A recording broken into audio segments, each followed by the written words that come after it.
तो दोस्तों, बाबा the explainer हाजिर है और आज मैं एक्सप्लेन करूंगा एक बंगाली हॉरर फिल्म जिसका नाम है भूतो पूर्वो। ये एक हॉरर एंथोलॉजी फिल्म है और उसमें टोटल 3 कहानियां दिखाई गई हैं। तो चलिए अब बिना किसी देरी के जल्दी से वीडियो स्टार्ट करते हैं। तो फिल्म की शुरुआत में हमें विभूति भूषण चक्रवर्ती को दिखाया जाता है। अभी रात का समय था और बारिश हो रही थी, तो विभूति ने अपने घर पर 2 लोगों को इन्वाइट किया था। पहले आता है नीलकंठ हल्दर, फिर उसके पीछे शशिधर चक्रवर्ती। विभूति दोनों को अच्छे से वेलकम करता है, उन्हें चाय ऑफर करता है। उसका कहना था कि पुराने दोस्तों के साथ अब उसका कांटेक्ट नहीं है, तो वो नए नए दोस्त खोजता रहता है, जो कि थे नीलकंठ और शशिधर। नीलकंठ और शशिधर एक दूसरे को बिल्कुल भी नहीं जानते थे। वो यहाँ पर पहली बार मिल रहे थे, लेकिन विभूति ने अभी रात में इनको क्यों बुलाया था? ऐसे ही टाइम पास करने के लिए, बात करने के लिए। लेकिन अब बात क्या करें? तो सोचे कि भाई बारिश के मौसम में चाय की चुस्की के साथ भूतों की कहानी भी सुनना सुनाना हो जाए तो मजा आ जाए। शुरुआत नीलकंठ करता है। कहता है कि 10 साल पहले वो फुलेश्वर गया था। वहाँ के स्कूल टीचर ने उसको एक कहानी सुनाई थी। तो ये कहानी है फनी भूषण और उसकी पत्नी मौनीमाला की। भूषण के चाचा कलकत्ता के बहुत बड़े लोहे के व्यापारी थे। भूषण के माता पिता बहुत पहले ही गुजर गए थे। इसके चाचा और चाची इसको गोद लिए थे और अपने बेटे की ही तरह इसको पाले थे। चाचा तो अब नहीं रहते, खत्म हो गए थे, बस चाची जिंदा थी। अभी का सीन ये था कि वो अपनी पत्नी के साथ कलकत्ता छोड़कर फुलेश्वर जा रहा था। अब जाने से पहले वो चाची से मिलने आया था कि ठीक है चाची, मैं जा रहा हूँ। लेकिन चाची इस बात से खुश नहीं थी, तो वो अपनी नाराजगी जताती है कि बेटा, हमने तो तुझे बिल्कुल अपने बेटे की तरह पाला, तेरे परवरिश में कभी कोई कमी नहीं छोड़ी, विदेश से तेरी पढ़ाई भी करवाई, अपनी पसंद की लड़की से तूने शादी भी करी, लेकिन तूने अपना खानदानी बिजनेस छोड़ के अपना अलग बिजनेस शुरू कर लिया और अब तू ये अपना पुश्तैनी घर भी छोड़कर जा रहा है। बेटा, क्या अच्छी बात है ये? तो भूषण का इस पर यह कहना था कि अभी उसका बिजनेस बड़ा हो रहा है, यहाँ रहकर वो इसे हैंडल नहीं कर पाएगा, और फुलेश्वर में भी उसका पुश्तैनी घर है, वहाँ का रेनोवेशन अच्छे से करवा दिया है, ऑफिस का काम भी हो गया। चाची को भी इनवाइट करता है कि अगले महीने आप भी आकर देख लीजिएगा। लेकिन चाची का मन था कि उन्हें काशी जाना था, अपनी जिंदगी के बचे हुए आखिरी साल उन्हें काशी में ही बिताने थे। तो भूषण चाची को बोल देता कि ठीक है, मैं आपके काशी जाने का इंतजाम करवा दूंगा। फिर इसके बाद वो अपनी चाची का आशीर्वाद लिया और चल दिया। उसके यहाँ से शिफ्ट करने का एक रीज़न ये भी था कि उसकी पत्नी मौनी को यहाँ पर रहना पसंद नहीं था, वो यहाँ खुश नहीं थी। और भूषण अपनी पत्नी मौनी से बहुत प्यार करता है, वो उसे हर हाल में बस खुश रखना चाहता है। पूछता है कि मौनी, अब तुम खुश तो हो ना? वो कहती कि हाँ, तो ये खुश हो जाता है। कहता है तुम खुश तो मैं खुश। फिर कुछ टाइम के बाद ये लोग फुलेश्वर पहुंचते हैं। भूषण फटाक से उतरकर मौनी के लिए दरवाज़ा खोलता है। मौनी अपने साथ बहुत सारे गहनों के बॉक्सेस ले रखी थी। मौनी को अपने गहनों से बहुत लगाव था। सभी लेडीज़ को होता है, लेकिन इसका वाला अलग था। अभी आपको आगे समझ में आ जाएगा। खैर, अब ये लोग घर के अंदर जाते हैं। वहाँ का जो केयरटेकर था वो उनका वेलकम करता है और कहता है कि उसने घर का काम बहुत अच्छे से करवाया है, नई दुल्हन को बहुत पसंद आएगा। अच्छा, यहाँ पर एक सफ़ेद तोता भी था, उसका नाम था भक्तदास। फिर इसके बाद मौनी अपना बेडरूम देखने जाती है। वहाँ खिड़की से एक नदी दिखाई दे रही थी, मौनी वही देख रही थी। तभी भूषण कहता है कि तुमने ये देखा? वो उसे अपनी माँ की पेंटिंग दिखाता है। कहता है कि ये उसके पिता ने बनाई थी, बस एक ही बार उन्होंने चेहरा देखा था और अपनी मेमोरी से उन्होंने ये पेंटिंग बनाई थी। 2 महीनों का समय लगा था उन्हें इस पेंटिंग को बनाने में। इसका इतिहास बहुत पुराना है और इस घर का भी। कहता है कि उसके पिता को शादी में दहेज में मिला था। फिर पूछता है कि मौनी, तुम खुश तो हो ना? तो वो बस कर देती है। उसका इंटरेस्ट तो नदी में था। पूछती है कि ये नदी कौन सी है, गंगा है क्या? भूषण बताता है कि नहीं, ये नेटोकली है। मौनी कहती कि ये जगह बहुत सुंदर है, बहुत शांति है यहाँ पर, रूम भी बहुत अच्छा है, मुझे पसंद है। तो ये खुश हो गया कि मुझे पता था ये जगह तुम्हें पसंद आएगी। मौनी कहती है कि सब ठीक है, लेकिन ये पेंटिंग यहाँ से हटवा दो, जिससे भूषण हट हो जाता है। लेकिन मौनी ने बोला हटवा दो तो हटवा दिया, मतलब रूम से हटा के बाहर लगा दिया। तभी कहानी के बीच में शशिधर बोल पड़ा, ये कैसा आदमी है यार फनी भूषण? अरे, औरत का दिल जीतने के लिए इतना भी अच्छा नहीं बना जाता, ऐसे तो उसके सामने तुम्हारी औकात एक चपरासी वाली हो जाएगी। तो नीलकंठ ऑफेंड हो गया कि ये क्या बात हुई, मतलब तुम कह रहे हो कि एक अच्छे दिल के आदमी को प्यार करने वाली पत्नी नहीं मिल सकती? तो शशिधर कहता कि नहीं, ऐसे तुम सिर्फ चपरासी बन सकते हो, राजा नहीं। तभी विभूति इनको रोकता है कि अरे रुकिए, ये आप लोग किन बातों में पड़ गए? हम तो यहाँ पर कहानी का मजा लेने बैठे हैं ना, तो कहानी सुनते हैं। नीलकंठ जी, आप आगे सुनाइए। फिर वो आगे सुनाता है जहाँ भूषण ने अपने नए ऑफिस का काम संभाल लिया था और जो मौनी का भाई था उसको भी यहाँ अपने ऑफिस में काम दे रखा था। दूसरी तरफ मौनी घर पर अकेली होती थी, घर में कोई दूसरी औरत नहीं थी, ना ही उनका कोई बच्चा था। तो ऑफिस में बैठे बैठे वो यही सोचता रहता था कि वो बेचारी अकेली कैसे रहती होगी, जबकि मौनी को इससे कोई फर्क नहीं पड़ता था, वो अपने में मस्त रहती थी। अभी वो तोते से बात कर रही थी। तोता पूछता कि तुम कौन हो? तो ये बताती कि मैं हूँ मोनी, तुम कौन हो? तो तोता भी अपना नाम बताया भक्तदास। मोनी को सिंगिंग का भी शौक था, तो वो अपना बैठकर गाना गाने लगती है। इधर ऑफिस में भूषण की उसके मैनेजर से बात चल रही थी, जिसमें कि उसे पता चलता है कि उसके बिजनेस में कुछ प्रॉब्लम आ रही है। तभी इतने में उसके लिए एक पार्सल आता है। असल में वो मोनी के लिए गहने मंगवाया था। तो अभी ऑफिस के बीच में ही उठकर जाने लगता है। मैनेजर को बोलता है कि आप देख लेना, मुझे अभी घर जाना है तो मैं निकलता हूँ। फिर वो घर पहुंचा तो मोनी गाना गा रही थी, तो वहीं पर खड़ा होकर सुनने लगा। फिर आकर उसके गाने की तारीफ करता है और मोनी कहती कि अरे आप इतनी जल्दी आ गए। तो ये बोला कि तुम्हें कुछ देना था। फिर वो पार्सल दिखाता है तो ये एकदम से खुश हो जाती है। गहने को देखकर तो वो बहुत खुश होती है, उसकी आंखों में अलग ही चमक आ जाती है। इसी दौरान ये प्यार से उसके कंधे पर हाथ रखता है, लेकिन ये उसका हाथ ऐसे हटा देती है और गहना लेकर शीशे में देखने चली जाती है। बेचारे भूषण का तो दिल टूट जाता है कि मैं इसके लिए इतना करता हूँ और ये मुझसे प्यार से बात भी नहीं करती, बात तो क्या कभी प्यार से देखी भी नहीं, सोच में पड़ जाता है। इसके बाद हम देखते हैं कि शाम को वो अपना कुछ काम कर रहा था। तभी मौनी आती है, पूरा अच्छे से तैयार होकर, सब गहने वहने पहनकर। तो ये तो उसे देखता ही रह गया। कहता है कि अरे ये सपना है कि हकीकत, मेरे घर में ये अप्सरा कहाँ से आ गई। तो मुस्कुरा देती है, फिर ऐसे करके बुलाती है और अपनी सास की पेंटिंग के सामने जाकर कहती है कि अभी वो इनकम्प्लीट है और पेंटिंग में जैसा हार उसकी सास पहनी थी बिल्कुल वैसा ही हार मांगती है। जिस पर भूषण उसे प्रॉमिस करता है कि वो बिल्कुल वैसा ही हार उसको लाकर देगा, इनफैक्ट उसे सोने से लाद देगा। कहता है कि बस तुम इतना जान लो कि मैं तुमसे बहुत प्यार करता हूँ और सब यही चाहते हैं कि तुम बिल्कुल ठीक हो जाओ। तो ये सुनकर वो चिढ़ जाती है कि ठीक हो जाओ मतलब, मैं क्या बीमार हूँ? क्या हुआ है मुझे? नहीं, मैं दोबारा उस घर में नहीं जाऊंगी।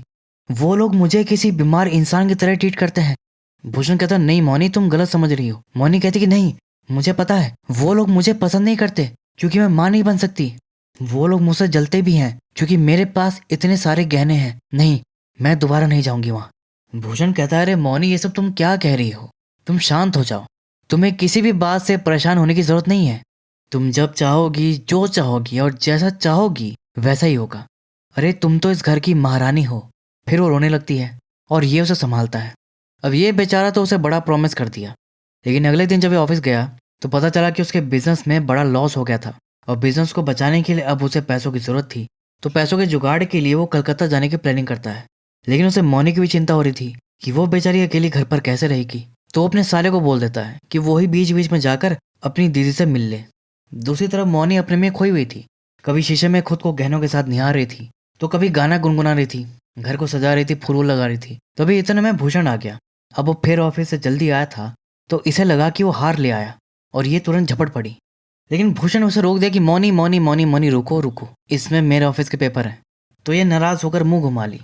तब भूषण उसको बताया कि बिजनेस में बड़ा लॉस हो गया है और अभी उसे एक बड़े अमाउंट की जरूरत है।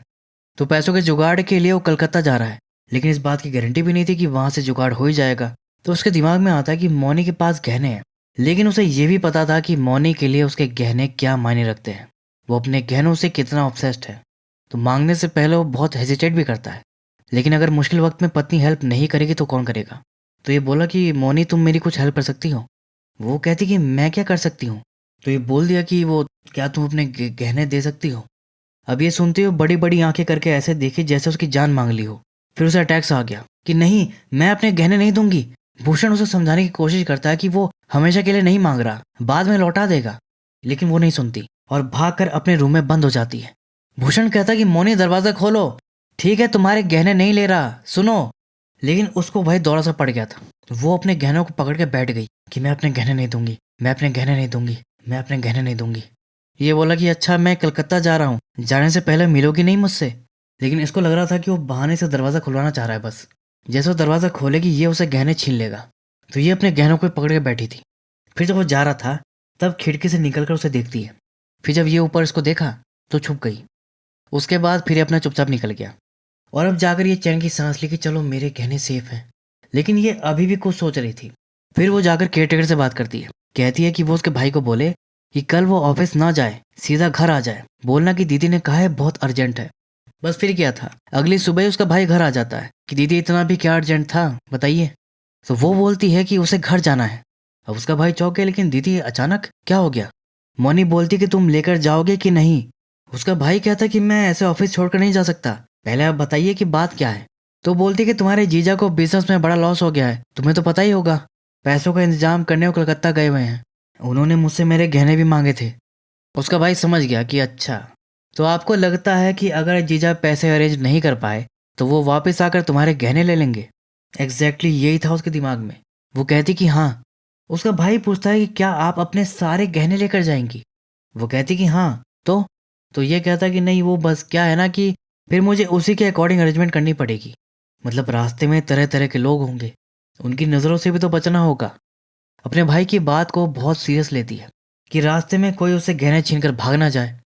तो क्या करती है कि सारे गहने खुद पहन लेती है, चलती फिरती गहनों की दुकान बन जाती है और ऊपर से ब्लैक शॉल डालकर सब ढक लेती है। घर के सारे नौकरों को पैसे देकर जतरा देखने के लिए भेजती थी। उसका भाई नाव लेकर भी आ गया था, उसका वेट कर रहा था। फिर ये जब जा रही थी तो तोता भी ये नोटिस कर रहा था, उसका नाम ले रहा था मोनी मोनी करके। इसके बाद जब ये नीचे आई तो इसका भाई देखा कि अरे ये तो खाली हाथ है। पूछता है कि गहनों का बक्सा कहाँ है, क्या वो मुझे लेकर आना पड़ेगा? जिस पर वो शॉल हटाकर दिखाती है कि गहने यहाँ पर हैं और कहती है चलो। बस फिर क्या था, दोनों अपना नाव में बैठकर निकल गए। दूसरी तरफ भूषण कलकत्ता में था, उसका पैसों का जुगाड़ हो गया था। फिर वो वापस लौट कर घर आता है तो पाया कि मौनी घर में नहीं थी और सारे गहने वाले बॉक्स खुले पड़े थे। तो ये परेशान हो गया। फिर वो टेबल पर उसकी छोड़ी हुई चिट्ठी देखा जिसमें कि वो बताई थी कि वो अपने भाई के साथ घर जा रही है। लेकिन जब ये अपने नौकरों को उसके गांव भेजा तो पता चला कि वो अपने घर पर नहीं है। इनफैक्ट वो अपने घर पहुंची ही नहीं। वो और उसका भाई दोनों मिसिंग थे। अब पुलिस भी दोनों की खोज में लगी थी, लेकिन उन दोनों का कुछ पता नहीं चल पा रहा था। भूषण की तो मानो दुनिया ही उजड़ गई कि ये सब क्या हो गया, मेरी मौनी कहाँ चली गई। मौनी के बिना एक पल भी बिताना उसके लिए बहुत मुश्किल हो रहा था। कभी उसकी सारी पकड़ कर उसे याद करता तो कभी पीता ही रहता। फिर एक दिन केयर टेकर एक पार्सल लेकर आया। भूषण उसे खोला तो उसमें वही आर था जो मौनी ने मंगवाया था। लेकिन अब इसका क्या काम। भूषण उसे साइड में से फेंक दिया। फिर रात में जब वो सो रहा था तभी उसे घुंघरूं की आवाज़ सुनाई देती है। उसके बेड के सामने से कोई औरत चलकर जाती है। ये उठा, देखा कि वो मौनी है। इसे लगा कि वो वापस आ गई। अब वो आगे चले जा रही है और ये उसके पीछे जा रहा था। फिर वो उसी पेंटिंग वाले रूम में गई और भूत के जैसे गायब हो गई। तभी आया, देखा कि मौनी है ही नहीं यहाँ पर, कहाँ गई। फिर वो उस पेंटिंग की तरफ देखा, तभी पीछे से मौनी आई। ये देखने के लिए पलटा कि इतने में वो गायब हो गई। इसके बाद फिर वो दोबारा पेंटिंग को देखने लगा और देखते देखते ही पेंटिंग की शक्ल बदल गई। माँ की जगह मौनी की शक्ल आ गई। सिर्फ इतना ही नहीं, वो पेंटिंग जिंदा भी हो जाती है और अपने हाथ निकाल कर उसे बुलाती है, जिससे वो डर कर नीचे गिर पड़ता है। फिर भागता हुआ रूम से बाहर आया। तभी घर की सारी लाइटें फ्लिकर करने लगती हैं और झूमर भी हिलने लगता है। फिर वो नीचे गिरकर टूट गया और इसी के साथ इसकी नींद भी टूट गई, क्योंकि वो सपना देख रहा था। खैर, अब इसका अगला दिन भी ऐसे ही खाली गया। मौनी का कुछ पता नहीं चला। फिर रात में वो मौनी का तकिया और उसका वो हार साथ में लेकर सो रहा था कि तभी कोई नदी से होता हुआ घर की तरफ बढ़ रहा था और साथ में पायल की आवाज़ें सुनाई दे रही थी। इसी तरह आगे बढ़ते हुए घर में घुसती है और ऊपर की तरफ जा रही थी तो उसे देखकर तोता मौनी मौनी करके चिल्लाने लगा। मतलब मौनी सच में आ गई थी। तोते का चिल्लाना सुनकर भूषण भी उठ गया। फिर वो हार लेकर रूम से बाहर आया तो देखा कि मौनी सच में खड़ी है। वो बोला कि मौनी तुम आ गई। लेकिन मौनी कुछ नहीं बोलती, बस ऐसे हाथ करती है कि मेरे पीछे आओ। और फिर वो तेज तेज आगे चलने लगती है और ये इसके पीछे जाता है कि मौनी रुको, कहाँ जा रही हो। लेकिन वो कोई जवाब नहीं दे रही थी, चुपचाप आगे भागी जा रही थी। और इसी तरह वो नदी में चली जाती है। उसके पीछे ये भी नदी में उतर जाता है।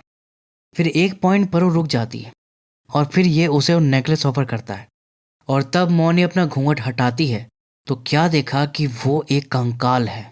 मतलब कि मौनी मर चुकी है और ये उसका भूत था। शायद उसकी मौत इसी नदी में डूबकर हुई थी और अब वो देखते ही देखते गायब हो जाती है और भूषण भी उसी नदी में डूबकर मर जाता है।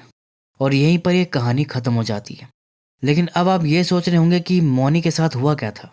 तो इसमें तो ये नहीं दिखाया। असल में इस कहानी का नाम है मौनी हारा और इसे लिखा था रविंद्रनाथ टैगोर ने, जिसमें मौनी हारा की डेथ का रीज़न नहीं लिखा था, उसे एक मिस्ट्री रखा था। तो यहाँ पर लोगों ने दो तरह की थ्योरीज बना ली। एक तो ये कि रास्ते में ही उसकी नाव पलट गई होगी, जिसमें कि मौनी, उसका भाई और नाव वाला तीनों डूबकर मर गए थे। और दूसरी थ्योरी ये है कि मौनी के भाई ने ही गहनों के लालच में उसको मारकर पानी में फेंक दिया था और गहने लेकर भाग गया। लेकिन मौत के बाद भी गहनों को लेकर मौनी का ऑब्सेशन खत्म नहीं हुआ और वो एक भूत बन गई। और उसके मुंह में पड़ा उसका पति भूषण उसको हार देने के चक्कर में वो भी पानी में डूबकर मर गया। लेकिन सत्यजीत राय ने अपनी फिल्म में एक दूसरा वर्जन दिखाया था, जिसमें मरने के बाद मौनी भूत बनकर भी वो हार लेने वापस आती है, और जब भूषण उसे वो हार देने की कोशिश करता है तो वो उस पर झपट्टा मार देती है, और तब वो उसके कंकाल वाले हाथ देखता है। मौनी को इस रूप में देखकर वो इतना डर जाता है, उसे इतना बड़ा शौक लगता है कि वहीं बेडरूम में ही उसकी हार्ट अटैक से मौत हो जाती है। खैर, अब अगली कहानी विभूति सुनाता है। उसका कहना था कि ये कहानी उसको एक लोकल शॉप वाले ने सुनाई थी, और ये कहानी थी तारानाथ तांत्रिक की, जिसकी शुरुआत होती है एक शमशान को दिखाते हुए, और वहाँ पेड़ पर एक डरावनी सी औरत लटकी हुई थी, चुड़ैल थी कि क्या थी।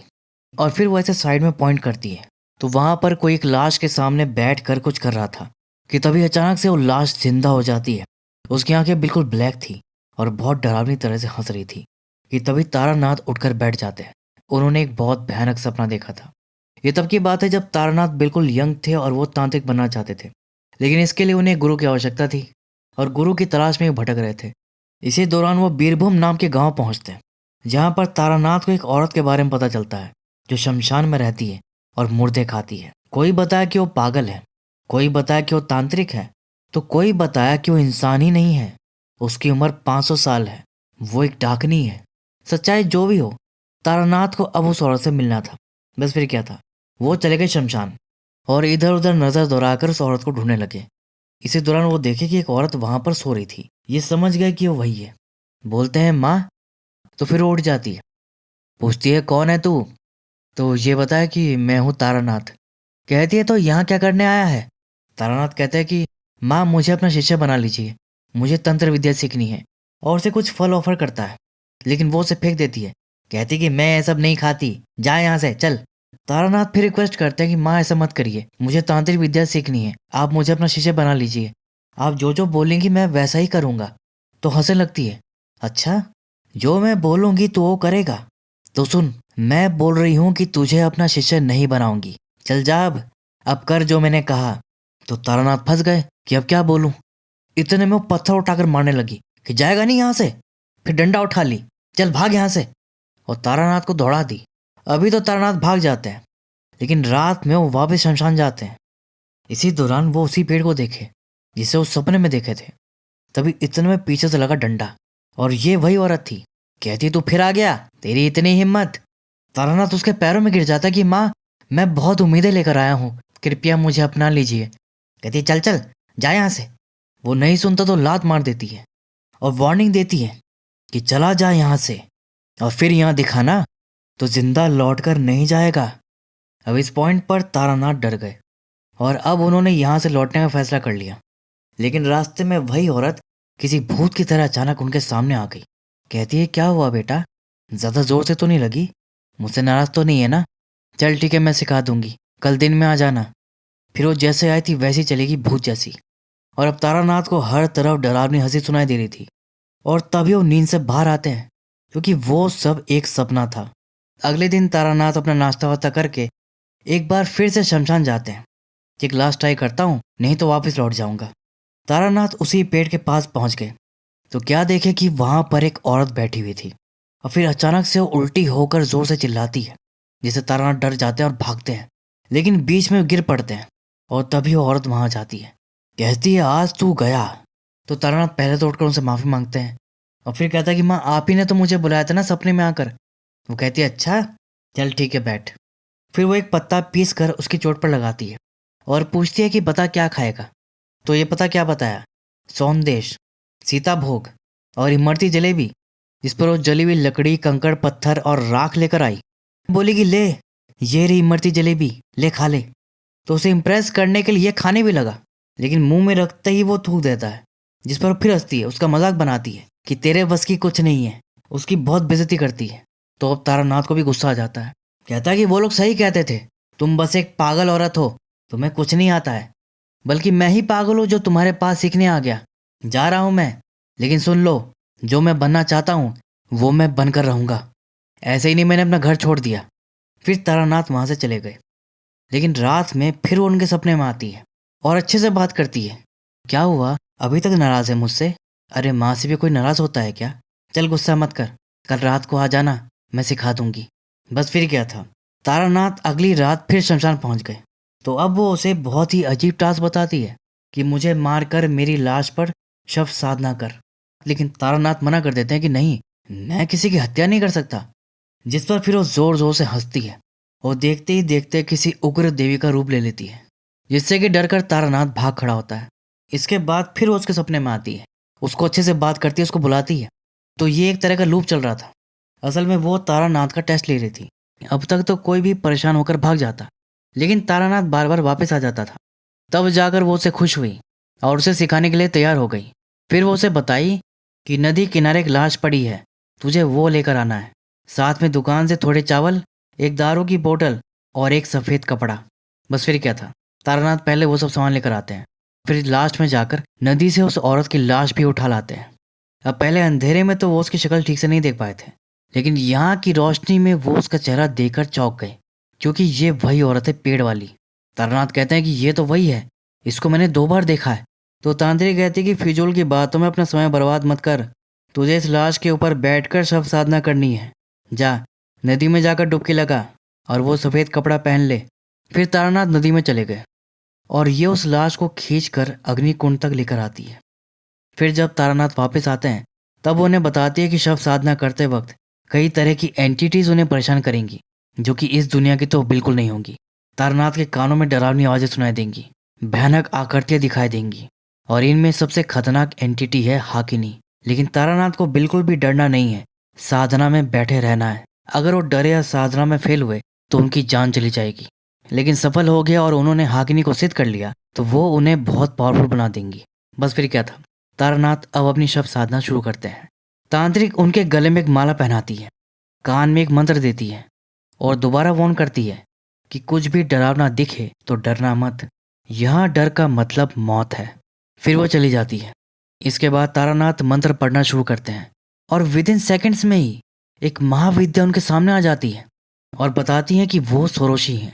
तारानाथ की तो आंखें फटी की फटी रह जाती है, क्योंकि तंत्र में सोरोशी महाविद्या सबसे ऊपर है, सबसे पावरफुल है। तारानाथ तो भावुक हो जाते हैं कि माँ, आपके दर्शन करके तो मैं धन्य हो गया। देवी कहती कि तुम जिस मंत्र का उपयोग कर रहे हो वो महाडामरी को सिद्ध करने के लिए, लेकिन जब मैं ही आ गई हूँ तो अब तुम्हें इसकी जरूरत नहीं है, इसलिए अब जाप बंद कर दो। लेकिन तभी तारानाथ को गड़बड़ समझ आई कि इतनी बड़ी महाविद्या इतनी आसानी से और इतनी जल्दी उसके सामने कैसे आ गई, जबकि इसके लिए तो बहुत ही कठोर तप करना पड़ता है। यही वो देवी से पूछता है। इस पर देवी हंस देती है कि मैं तुम्हारे सामने खड़ी हूँ, फिर भी तुम्हें शंका है। ठीक है, फिर अब तुम महाडामरी को ही सिद्ध करो। लेकिन जानते हो कि महाडामरी का रूप कैसा है? एकदम भयंकर। तभी इतने में वो लाश जिंदा हो गई और जोर से चिल्लाई।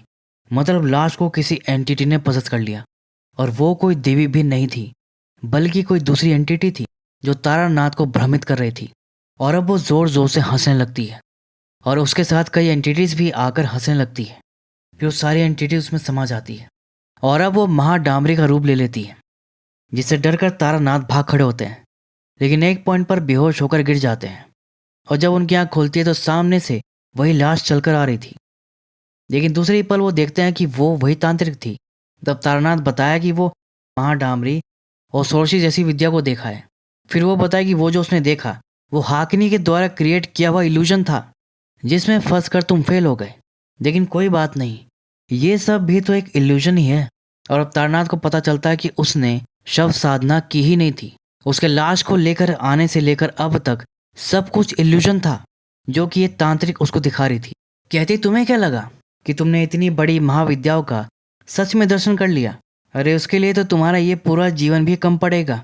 तंत्र विद्या एक जन्म का खेल नहीं है, इसमें कई जन्म खपाने पड़ते हैं। लेकिन तुम्हें तो सब कुछ तुरंत चाहिए, इसलिए कह रही हूँ कि तंत्र साधना तुम्हारे लिए नहीं है। अब कभी यहाँ मत आना, आओगे तो मैं तुम्हें नहीं मिलूंगी, तुम मुझे देख ही नहीं पाओगे। लेकिन फिर भी वो उसे खाली हाथ नहीं भेजती, एक तरह की शक्ति देती है। लेकिन ये भी कहती कि इस शक्ति का इस्तेमाल तारानाथ इस जन्म में नहीं कर सकता, ये शक्ति उसके अगले जन्म में काम आएगी। उसके बाद फिर वो गायब हो गई। अब फिर वो तारानाथ को कभी नहीं दिखी, कभी नहीं मिली। मतलब वो कोई नॉर्मल तांत्रिक नहीं थी, वो भी कोई बाहर की शक्ति थी। तो ये थी तारानाथ तांत्रिक और मातू पगली की कहानी। विभूति कहता है कि वो भी थोड़ा बहुत तंत्र के बारे में जानता है और उसका भी यही मानना है कि तंत्र विद्या सिर्फ एक जन्म का खेल नहीं है। खैर, अब लास्ट में बारी आती है शशिधर की, और उसने ये सब नहीं बताया कि मैं वहां गया था तब फलाने आदमी ने मुझे एक कहानी सुनाई थी। कुछ नहीं, वो सीधा अपनी कहानी सुनाना शुरू कर दिया। और ये कहानी है ठगों की। तो नरावर दत्ता नाम का एक आदमी था जिसे सब सर बुलाते थे। उसने 2 आदमी रखे हुए थे, उनसे वो चोरी करवाता था। एक था रघुवीर और दूसरा था पूर्णेंदु। रघुवीर जो था वो एकदम लंबा चौड़ा और फिजिकली फिट था, और वो सर का राइट हैंड था। रही बात पूर्णेंदु की, तो वो भी कम नहीं था, वो दिमाग से खेलता था। तो एक बार जब पूर्णेंदु शहर से बाहर काम के लिए गया हुआ था, तभी सर ने उसको अचानक बुला लिया। अब जब वो वापस गया तो पता चला कि रघुवीर की मौत हो गई थी। अब पूर्णेंदु हैरान था कि ये कैसे हो गया। तो सर ने बताया कि एक घर है, वहां पर उसने चोरी करने का टास्क दिया था। उनके पास भगवान कृष्ण की मूर्ति है, उसमें एक मणि लगी हुई है। सर ने वही चुराने के लिए भेजा था, लेकिन वापस इसकी लाश आई। कहता है पता नहीं कैसे हुआ ये, क्योंकि वो तो इतना एक्सपर्ट था कि इतने ऊंचे ऊंचे घर पर मकड़ी की तरह चढ़ जाता था। मुझे लगता है कि उसको मारा गया है। उसकी लाश 200 मीटर दूर झाड़ियों में मिली थी, उसकी गर्दन भी टूटी हुई थी। लेकिन ये कर कौन सकता है? पूर्णेंदु पूछता कि घर में कितने गार्ड और सर्वेंट थे। तो सर बताया कि सिर्फ एक गार्ड और 2 सर्वेंट, और उनमें से एक तो बुढ़ा भी है। तो ये लोग उसको ऐसे मारे हैं, ये बात हजम नहीं होती। मतलब रघुवीर की मौत अपने आप में एक मिस्ट्री बन गई थी कि उसके साथ आखिर हुआ क्या, वो कैसे मारा, उसको कौन मारा। खैर पूर्णेंदु का तो तरीका ही अलग है। वो दीवार विवार पर नहीं चढ़ता, वो दिमाग से खेलता है। वो कहते ना कि आंखों से सुरमा चुराना, वो लेवल था उसका। तो अब सर उसको सब समझाता है कि घर में बस तिलोत्तमा नाम की एक विधवा रहती है और बहुत पूजा पाठ करती है। वहां मंदिर में कृष्ण भगवान की मूर्ति है, लेकिन उसमें वो मणि नहीं है। जिस मूर्ति में मणि लगी है वो ये अपने बेडरूम में छुपा कर रखती है, बेड के पीछे। जिस पर पूर्णेंदु कहता है तो बेडरूम तक पहुंचने से पहले तिलोत्तमा के दिल में उतरना पड़ेगा। और उसका ये मानना था कि वो किसी भी औरत को अपने प्यार में फंसा सकता है। सर उसको बताता है कि तिलोत्तमा के घर में हर थर्सडे को भगवान की आरती होती है, और उसमें बाहर के लोग भी शामिल हो सकते हैं। इसके बाद हम देखते हैं कि पूर्णेंदु प्लेबॉय टाइप का था। लड़कियों के दिलों के साथ खेलना उसका रोज का था। पहले लड़कियों को प्यार के झांसे में फंसाना, और जब वो शादी के लिए कहने लगे तो उनका दिल तोड़ के निकल जाना। और अब इसका अगला टारगेट थी बेचारी तिलोत्तमा, जिसके दिल के साथ उसके घर पर भी डाका डालने का इसका प्लान था। तो वो क्या करता है, थर्सडे को ही आरती के समय पहुंच जाता है। और कैसे जाता है, बिल्कुल गरीब और बेसहारा टाइप का बनकर, और आरती में शामिल होता है। और इसी दौरान उसकी नज़र पड़ती है तिलोत्तमा पर। अभी तो ये आरती में शामिल होकर चुपचाप चला जाता है, लेकिन फिर रोज रोज ये मंदिर की चौखट पर आकर बैठ जाता। अभी एक दिन मैनेजर इसको बुलाकर पूछा कि भैया क्या चाहिए तुमको, रोज आकर ऐसे यहाँ पर क्यों बैठ जाते हो। तो पूर्णेंदु बोलता है कि वो शांति की तलाश में है। नाम पूछा तो बताया पूर्णेंदु भट्टाचार्य। मैनेजर कहता है अरे तुम तो ब्राह्मण हो। फिर वो बताया कि उसे सब श्लोक भी आते हैं, पढ़ा लिखा भी, एमए की डिग्री कर रखा है। अब तिलोत्तमा ये सब सुनकर चौंक गई। पूछी कि फिर आप ऐसी हालत में क्यों हैं। फिर वो अपनी कहानी सुनाता है कि उसकी माँ बचपन में गुजर गई थी। बस उसके पिता थे और वो बहुत पीते थे। उनके जाने के बाद ये पूरी तरह बेसहारा हो गया, दर दर की ठोकर खाने पर मजबूर हो गया। फिर एक दिन कोई अच्छा आदमी इसको मिल गया और उसने इसको सहारा दिया। अब यहाँ तक तो वो अपनी असली कहानी सुना रहा था, लेकिन इसके आगे वो क्या बताता कि वो आदमी उसको बड़ी बड़ी चोरियां करवाने के लिए हायर करता है। तो यहाँ से इसने कहानी बदल दी। इसने वहां पर बताया कि उस आदमी ने इसको फैक्ट्री में नौकरी दिलवाई। अब दिन में वो काम करता था और रात में पढ़ता था, लेकिन कहता है कि उसकी किस्मत उस पर ज्यादा दिन मेहरबान नहीं रही। इसके साथ काम करने वाले कुछ लोग इसको पसंद नहीं करते थे, और वो अपनी पॉलिटिक्स खेलकर इसको फंसा वसा दिए, जॉब से निकलवा दिए। और फिर 8 साल ये जेल में भी रहा, और जेल से ही उसने अपनी एमए की पढ़ाई पूरी करी है।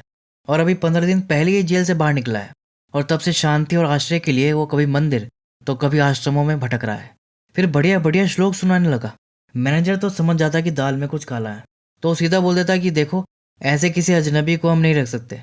लेकिन भाई तिलोत्तमा उसकी कहानी सुनकर पिघल गई थी। इनफैक्ट उसकी तारीफ करने लगी कि देखो इसने हमें पूरी कहानी सुनाई है, जेल वाली बातें छुपा भी सकता था लेकिन इसने सब सच बता दिया। तो आप बेवजह इस बेचारे पर शक कर रहे हैं।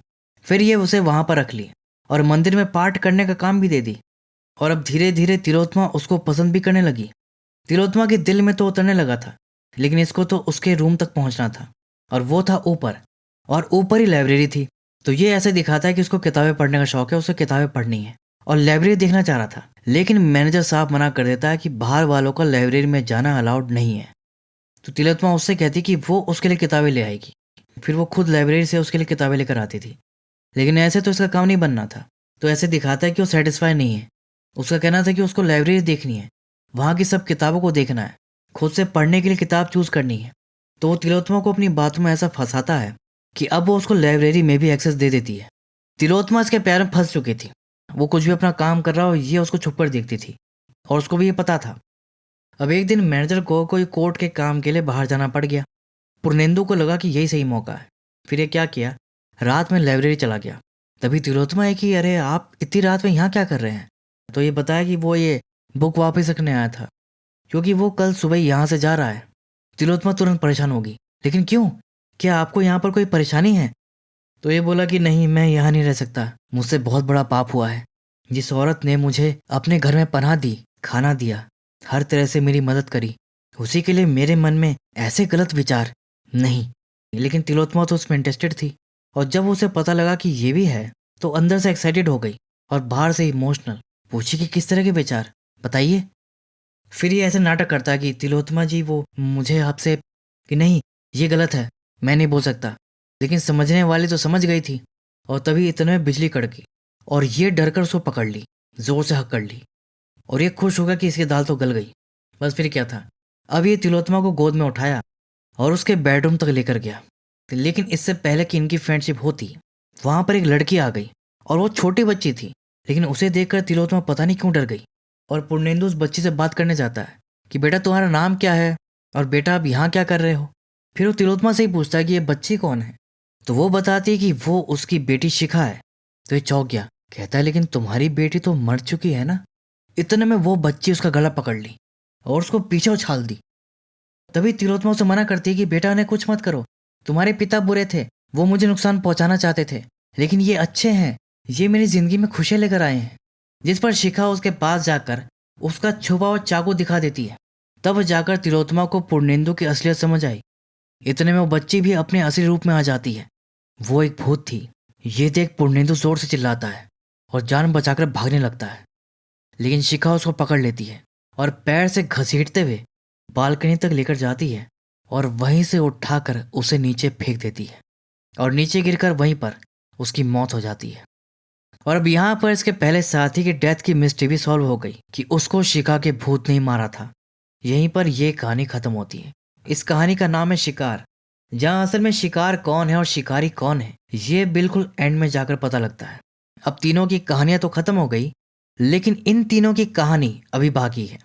और अब हमें यहाँ पर यह पता चलता है कि ये तीनों भूत हैं, और ये सब अपनी कहानी ही सुना रहे थे। कहानी वाले नाम असली थे, और इन्होंने जो बताए वो नकली थे। पूर्णेंदु को तो अपने किए पर बहुत पछतावा था, और तारनाथ से पूछ रहा था कि क्या कभी उसको मुक्ति मिलेगी। तारनाथ कहता कि फिलहाल तो नहीं, पहले जो किया है वो अगले जन्म में भोगना पड़ेगा। भूषण को इस जन्म में अच्छा साथी नहीं मिल पाया, तो अगले जन्म में वो अपना सच्चा साथी ढूंढेगा।